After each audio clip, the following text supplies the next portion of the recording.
Hola, hola, bienvenidos a Big Left. Eh, Quiero hacer una lectura de cómo describe Francisco Encina en el tomo octavo, al final del tomo octavo de su historia, la abdicación de O'Higgins. Me parece interesante porque uno ve ahí la nobleza, la belleza del comportamiento de O'Higgins, la belleza. No solamente está el hacer las cosas bien, sino que además de hacerlas bien, hacerlas con belleza, con gallardía, con hombría, con valor. Impresionante, como si fue todo su comportamiento en la esfera pública. Eh, Debo decirles que la obra de Francisco Antonio Encina es extraordinaria. Todas las páginas de todos los tomos, en todos los capítulos está escrito con una exactitud, con un estilo, con una pluma fantástica. Muy buena descripción. Para dar un poco en el contexto, la abdicación de O'Higgins está dentro de los pocos hechos de abdicación. Tenemos también la abdicación de Carlos Ibáñez del Campo hacia uno de sus ministros, que era Esteban Montero, que gobernó poco tiempo y después vino una anarquía en plena crisis del salitre, en plena crisis del 29, la depresión que se produjo después de la crisis del 29. Y está la otra que no es una abdicación propiamente tal, sino que es la entrega del mando de Pinochet a Elwin el 11 de marzo de 1990. Entonces, tenemos algunas de estos hechos, todos muy honorables. Y aquí está O'Higgins. ¿Qué le pasaba a O'Higgins? O'Higgins había sobreexigido a un extremo sobrehumano al país para poder financiar la expedición libertadora al Perú. Solamente tenía la ayuda de 700 oficiales y soldados argentinos, un poco de un caudal muy pequeño argentino, porque tuvieron problemas de anarquía, ya se había despertado la anarquía en las Provincias Unidas del Reino de la Plata. Por lo tanto, la expedición de 4.300 hombres, más 30 y tantos barcos, más la composición de la primera escuadra nacional, que llegó a constar de 8 navíos de distintas envergaduras, todos armados, equipados, todo eso fue un costo de impuestos, un costo en la población tremendo. Por otro lado estaba la guerra en el sur, que era interminable. Recién el coronel Joaquín Prieto había desbaratado no al bandolero ni al guerrillero, sino que eran verdaderos ejércitos de Vicente Benadíes.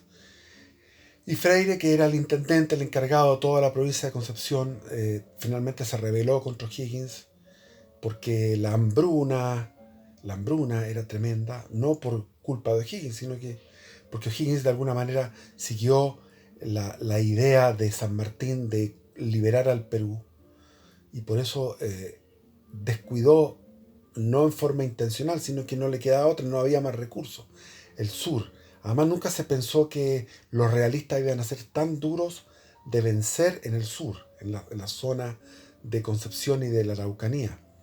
Por lo tanto, estaba esa sangría permanente, estaba también el celo, la enemistad que había entre los cabildos y el poder central, porque ya en la Constitución del 18 se había estipulado que había que consultar a los cabildos, y los cabildos, sobre todo los de provincia, el cabildo de Concepción y el de Coquimbo, el de La Serena, estaban muy disgustados por este centralismo, y en general se produjo esta insurrección o rebelión de Freire, que era amigo de O'Higgins, pero se rebeló en el sur, en Concepción, y después en Coquimbo, en la provincia de Coquimbo, en La Serena.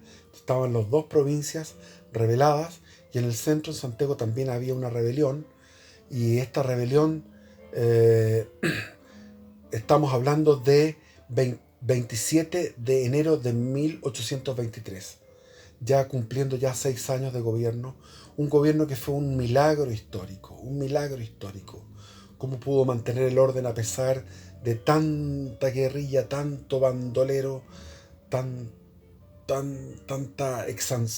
impuesto. ¿Cómo pudo haber organizado ese ejército libertador del Perú?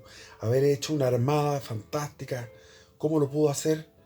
Y eso fue un verdadero milagro de voluntad de O'Higgins. Pero eso le cobró. Y aquí estamos en la cobranza de que Chile estaba totalmente rebelado contra O'Higgins. En los últimos días, el aislamiento del director supremo se había hecho casi completo. A la renuncia del comandante general de armas se había seguido la del ministro del gobierno. El intendente José María Guzmán, como hemos visto, encabezaba el Comité Revolucionario en Santiago. En la noche del mismo día 27 se reunieron en la casa de este funcionario algunos de los personajes más empeñados en el cambio de gobierno y se acordaron celebrar al día siguiente un cabildo abierto al cual asistirían las autoridades, las corporaciones y el vecindario noble, los nobles. La aristocracia castellano-vasca, que estaba muy enojada con O'Higgins. Le llamaban el guacho hasta el día de hoy. Los jóvenes Juan Melgarejo y Ventura Lavalle pegaron durante la noche los carteles manuscritos que contenían la invitación. En la reunión se había convenido en que las tropas no actuaran en el conflicto que se iba a producir entre la Asamblea y el Director Supremo, a fin de prevenir la posibilidad de un golpe militar y afianzar el traspaso tranquilo del poder en manos de O'Higgins a la aristocracia santiaguina. Entre las 10 y las 11 de la mañana empezaron a reunirse algunos vecinos en las salas del Cabildo y de la Intendencia, que funcionaba provisionalmente en el Palacio del Obispo desde el terremoto del 19 de noviembre, que fue el terremoto de Valparaíso, que dejó destruido Valparaíso, y que la gente, el pueblo, atribuyó eso y también lo cultivó el clero con la gente popular, de que el terremoto había sido un castigo de Dios por O'Higgins, que quería introducir herejes, es decir, gente protestante de Estados Unidos, de Inglaterra sobre todo, gentes protestantes, y establecer un cementerio para los protestantes. Entonces, el clero fanático ultramontano más el pueblo atribuían el terremoto que dejó devastado bastante Santiago y Valparaíso, lo atribuyó a la impiedad de O'Higgins. Entonces estaban reunidos ahí en el Palacio del Obispo. Su número no excedía a 60 personas, que en su mayoría no estaban dispuestas a pedir la renuncia del director supremo, sin tener antes la seguridad de que la fuerza de línea, o sea, los soldados, el ejército, no actuara contra la reunión. ¿Ya? Entonces hablaron con Pereira, que era el coronel que estaba a cargo de las tropas en Santiago. Este jefe, el coronel Pereira, ratificó a los concurrentes la promesa de que su regimiento no haría fuego contra los asambleístas ni obedecería la orden de disolver la reunión, si es que recibía órdenes desde O'Higgins. Pero como algunos carrerinos seguían hablando en voz alta y gritando que su propósito era vengar los patíbulos de Mendoza, o sea, los fusilamientos de los hermanos Carrera y de José Miguel, y que lo decían a viva voz, asesinar a O'Higgins, Pereira exigió como condición sine qua non de su neutralidad, lo que él estaba garantizando era la neutralidad, exigió el respeto a la persona del director supremo. Si no, iba a perder la neutralidad. Esto por el problema de los carrerinos. Con la declaración de Pereira, del coronel Pereira, los asistentes recobraron bríos y su número subió pronto a unos 200.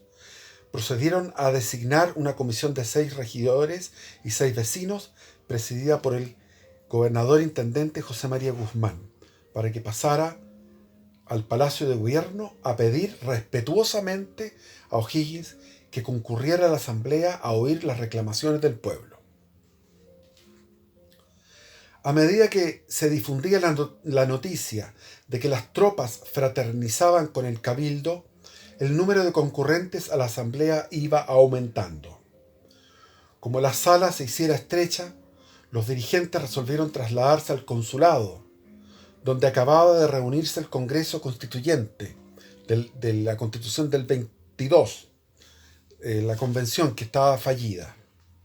Fue un intento de O'Higgins de apaciguar los ánimos. Y años más tarde, el 18 de septiembre de 1810, había funcionado el Cabildo Abierto que eligió la primera Junta de Gobierno, donde está ahora el Congreso Nacional. Ahí estuvo el consulado, donde acababa de reunirse el Congreso Constituyente, y años atrás, el 18 de septiembre de 1810, había funcionado el Cabildo Abierto, donde se proclamó la primera Junta de Gobierno. Entre la 1 y las 2 de la tarde, ya había pasado toda la mañana, regresó la comisión presidida por Guzmán. O'Higgins se había negado a reconocer como representante del pueblo a una asamblea formada por, dijo O'Higgins, por unos cuantos demagogos y 4 mozos de café. Unos cuantos demagogos y 4 mozos de café. Eso fue lo que dijo el director supremo. No me voy a rebajar a ir a esta asamblea. La actitud del director supremo causó una impresión enorme. La gran mayoría de los concurrentes temían que O'Higgins se impusiera a los jefes, hombres tímidos y sin gran ascendiente sobre sus soldados, y que la reunión fuera disuelta a culatazos. Disimuladamente los asambleístas empezaron a tomar el camino de sus casas, mas el joven revolucionario Juan Manuel Cobo, advirtiendo el movimiento, se colocó en la puerta y bastón en mano, con un bastón, y secundado por el público de afuera, impidió la salida a los que quedaban en la sala. Pasada la primera impresión, los más animosos reaccionaron a su vez y nombraron una mesa compuesta por el intendente Fernando Rázuriz y Mariano Egaña, que actuó como secretario. El primer acto de la mesa fue declarar la inviolabilidad de la persona del director supremo a fin de confirmar a los jefes de los cuerpos armados en la promesa de amparar a la asamblea también. Enseguida la comisión presidida por el intendente Guzmán se dirigió nuevamente al Palacio de Gobierno para reiterar a O'Higgins la petición de que se presentara a oír al pueblo. O'Higgins acababa de recibir en esos momentos un aviso, una amenaza, de que el antiguo carrerino y ex proveedor del ejército, Juan Felipe Cárdenas, amagaba la ciudad desde la cañada al frente de una partida de gente de a caballo, y dejándose llevar por la violencia pasajera de su carácter, O'Higgins se negó en tono airado a concurrir a la citación y desconoció el derecho del cabildo a tomar acuerdos fuera de las normas regulares en un local distinto de su sala de sesiones. Procedió enseguida a impartir orden a la guardia de rechazar con las armas cualquier agresión de la plebe.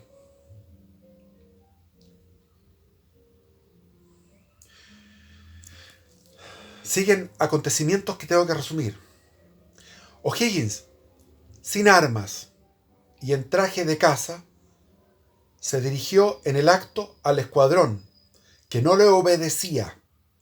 Arrebató de manos del comandante un papel en que se le recordaba su promesa de no hacer fuego contra el pueblo, le arrancó violentamente las charreteras y lo expulsó en peñones del cuartel. La tropa, seducida, admirada por este acto de valor de O'Higgins, irrumpió con vivas a O'Higgins, ¡viva el director supremo! Gritaron y se plegaron a apoyarlo. Todos los soldados, entusiastas. Recibió entusiasmada a su nuevo jefe, que lo nombró O'Higgins, el nuevo jefe de la tropa, Agustín López. Volvió de allí al palacio, O'Higgins. Se vistió de casaca de capitán general, elegante, y las insignias del director supremo, y acompañado de los edecanes Arteaga y Arriagada y un oficial, se dirigió a caballo al cuartel de San Agustín, donde estaba el regimiento de dragones de la Guardia de Honor. El cuerpo se había pronunciado abiertamente por la revolución, ni siquiera era neutral. Los oficiales comprometidos con la anuencia disimulada del primer jefe, el coronel Pereira, habían apresado al sargento mayor Manuel Riquelme y a los oficiales más proclives al gobierno. Se colocaron centinelas en todas las calles, centinelas con orden de disparar, en todas las calles que daban acceso al cuartel, con orden de no dejar pasar a nadie, y se apostaron tiradores en la torre de la iglesia con instrucciones de hacer fuego sobre el individuo que se acercara al cuartel, sin permiso del comandante. O'Higgins desafió a los centinelas y les dijo: pueden disparar, pero yo soy el director supremo, soy su jefe, Bernardo O'Higgins. Los centinelas dejaron sus fusiles y en ese momento llegó al cuartel de calle del Estado, en momentos en que había en la plazuela de San Agustín un grupo de más o menos 100 soldados y varios de los oficiales comprometidos en la revuelta.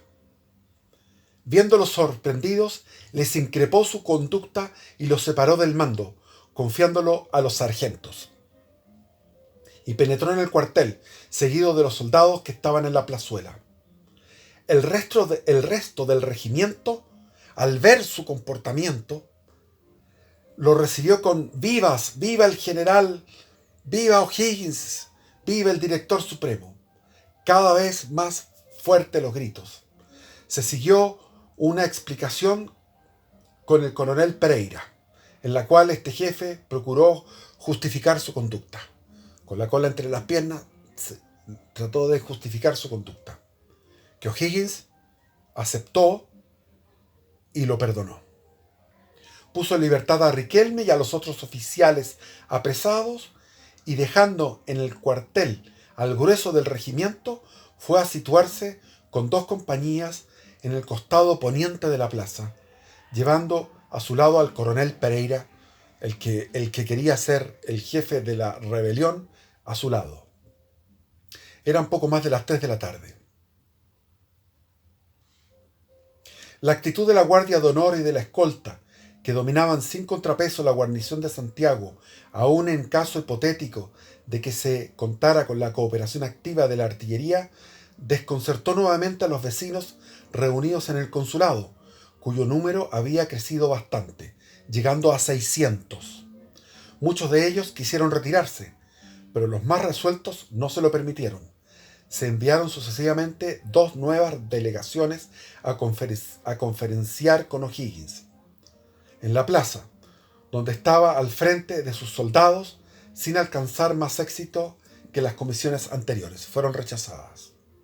Como último recurso, se tendió la intervención de doña Isabel Riquelme. Conocido el cariño del hijo por la madre, se suponía que no desoiría sus ruegos.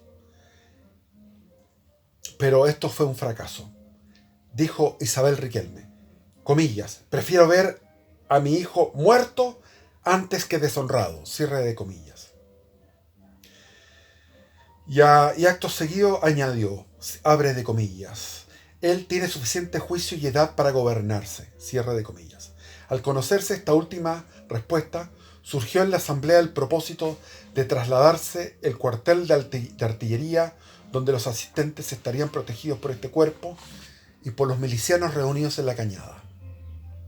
Mas Fernando Errázuriz, comprometiendo que este traslado solo era un pretexto para desbandarse, se puso tenazmente y, secundado por algunos jóvenes, impidió el abandono del local.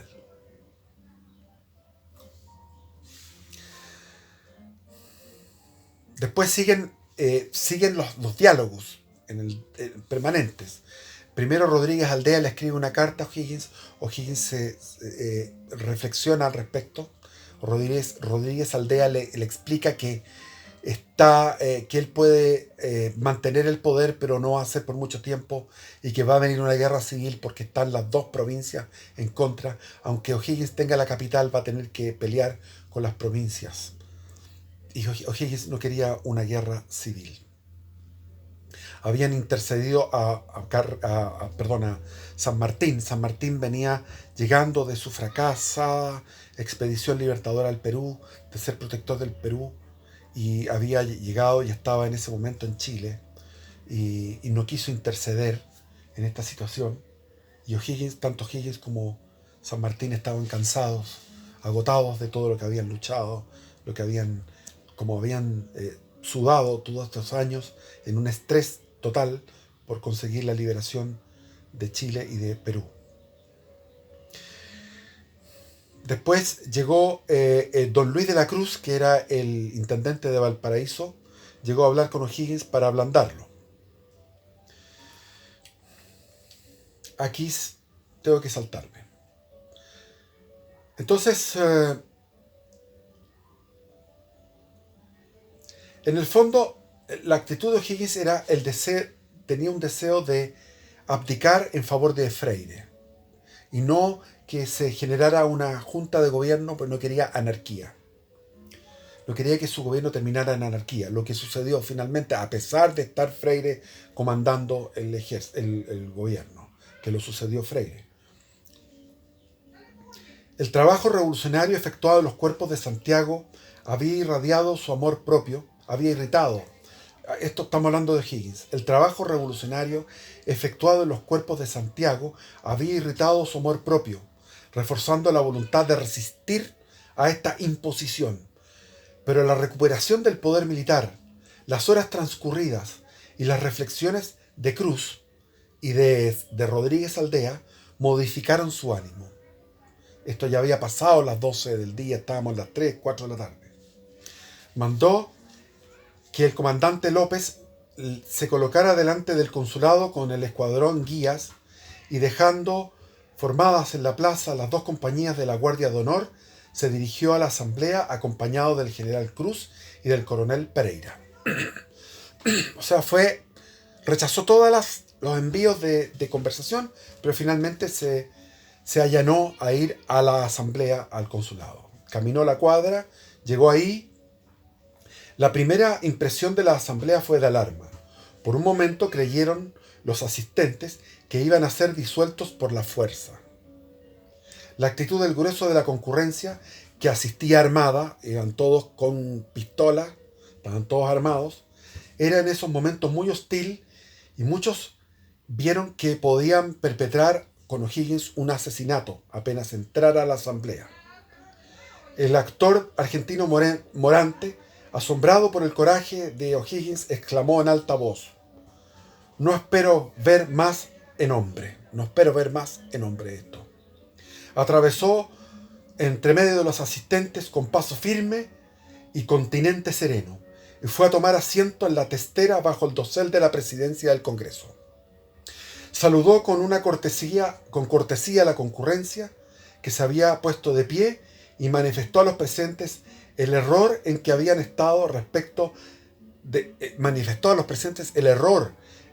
estado él, O'Higgins, respecto de la calidad de la gente que formaba la reunión, porque había dicho que eran unos jóvenes, unos mozos de café, unos revolucionarios.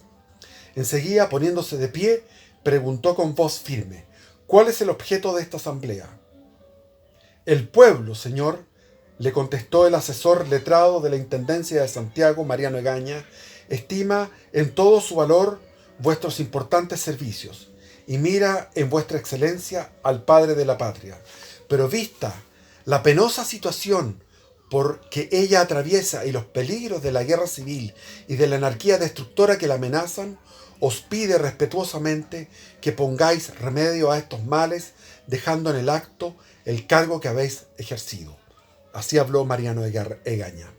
El director supremo replicó que no podía reconocer en la asamblea, aunque compuesta de vecinos respetables de Santiago, el derecho de llamarse representante de toda la República. José Miguel Infante, insistió en que la República, conmovida de norte a sur, exigía un cambio de gobierno y la convocatoria de un Congreso que reflejase la voluntad del país. Contestó O'Higgins: ¿qué derecho tiene usted, el que habla, para tomar la representación de los pueblos que no le han confiado tal encargo? Ejerciendo yo la suprema autoridad de la República, solo puedo delegarla ante los representantes designados por ella. Lo que aquí se hiciese desde mañana, lo que se puede rechazar el día siguiente, dijo.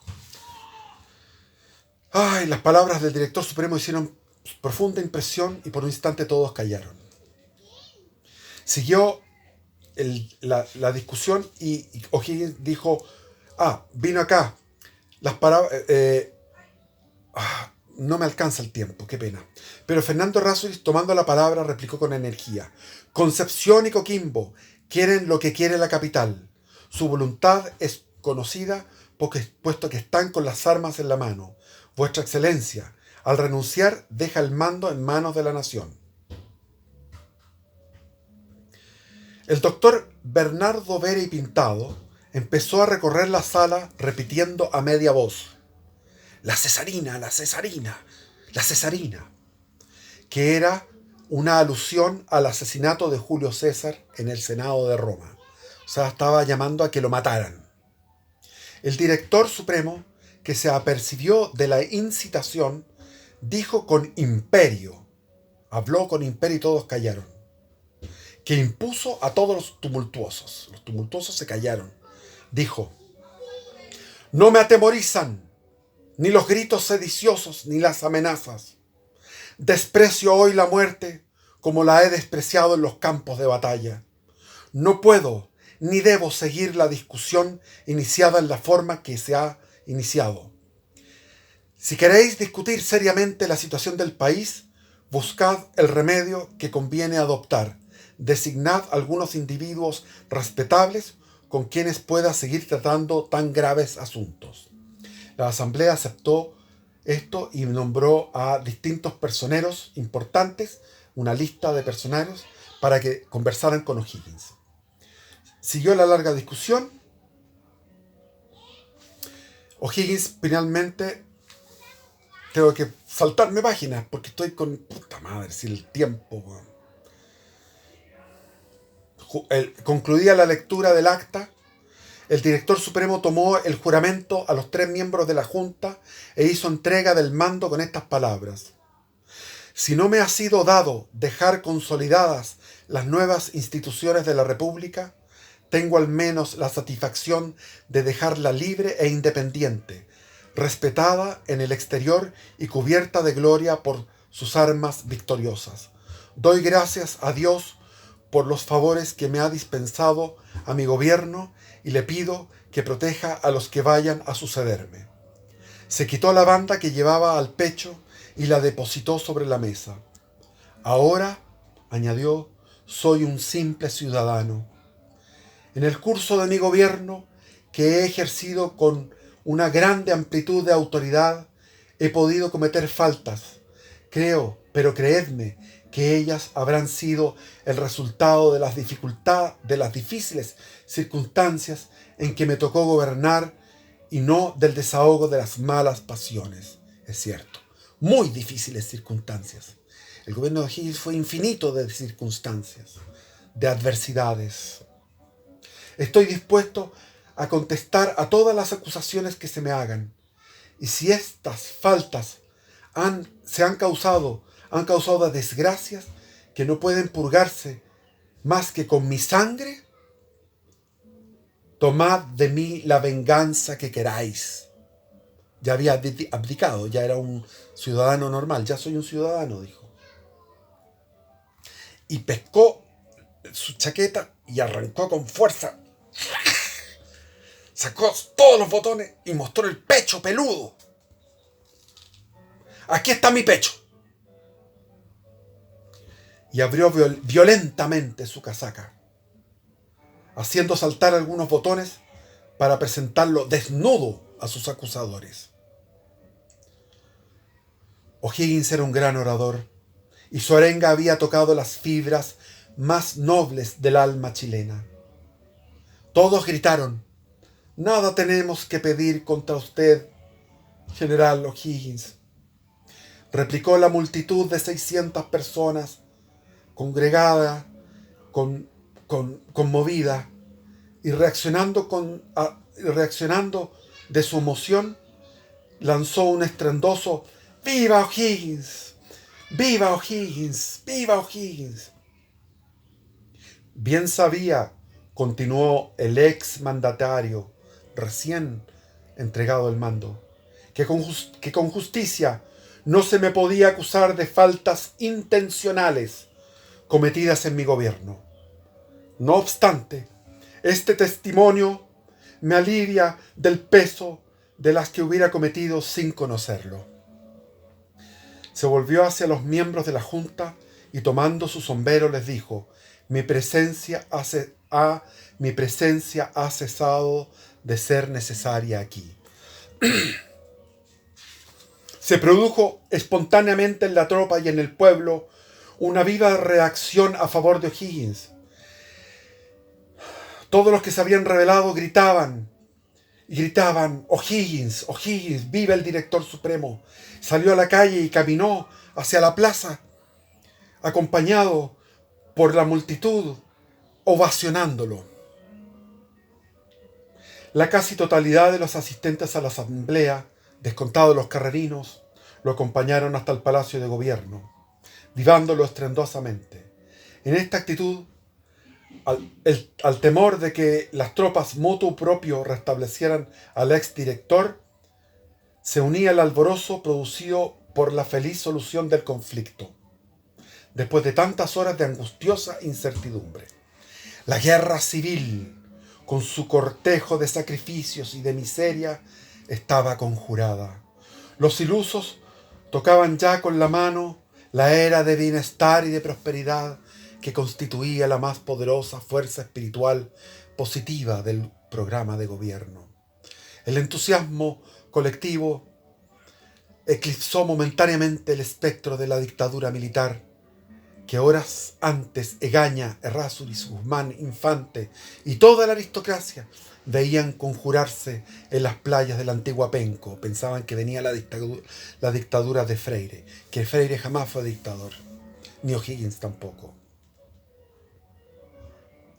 Si se compara la administración de O'Higgins con las que desfilaron durante la Patria Vieja y las que le sucedieron entre 1823 y 1830, se destaca como un verdadero milagro histórico. Logró mantener el orden casi 6 años. Recibió un país económicamente más agotado y más destruido que el que gobernaron los hombres de la Patria Vieja, y sin embargo creó sin recursos extraños una poderosa escuadra que cambió la faz de la lucha por la independencia de la América, afianzando el dominio del Pacífico.